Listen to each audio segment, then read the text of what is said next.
তাইলে দুনিয়া তো বেঈমান আমাদের চাইতে বেশি ভোগ করছে। আমি বুঝাইতে চাচ্ছি এটা, ওরা তো হেলিকপ্টার দিয়ে সার দেয়, আর আমরা তো এখনো অটোতে চলি।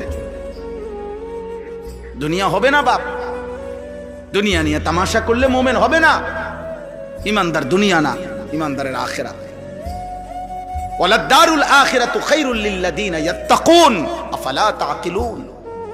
আল্লাহ বলেন আখিরাতের ঘর জান্নাত মুত্তাকিদের জন্য, সেটাই উত্তম। তোমরা কি বুঝবে না?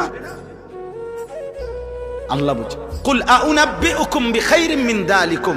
আল্লাহ বলেন নারীর সৌন্দর্য, সন্তানাদির আকর্ষণ, সম্পদের আকর্ষণ, জন্তু জানোয়ারের আকর্ষণ, ক্ষেত ফসলের আকর্ষণ, এগুলো সব আমি দিছি। আমি জুইয়িনা, আমি দিছি বান্দা, আমি দিছি। আল্লাহ বলেন এই দুনিয়ার এই সব আয়োজন যা আমি সাজিয়ে দিয়েছি তোমাদের জন্য, তার চাইতে উত্তমটা কি সেটা কি আমি তোমাদেরকে বলবো? আল্লাহ নিজে বলতেছে কুল আউনাব্বিউকুম, আমি কি বলবো তোমাদেরকে? তো আল্লাহ নিজেই বলেন লিল্লাযিনা তাকাউ ইনদা রাব্বিহিম, তোমরা যারা যারা আমি আল্লাহকে ভয় করে আমার উপরে তাকওয়া রেখে গুনাহ ছেড়ে দিয়ে আখিরাতে আসবা, জান্নাতুন তাজরি মিন তাহতিহাল আনহার খালিদিনা ফিহা, অনন্তকালের জান্নাত আমি আল্লাহ তোমাদের হাতে তুলে দেব।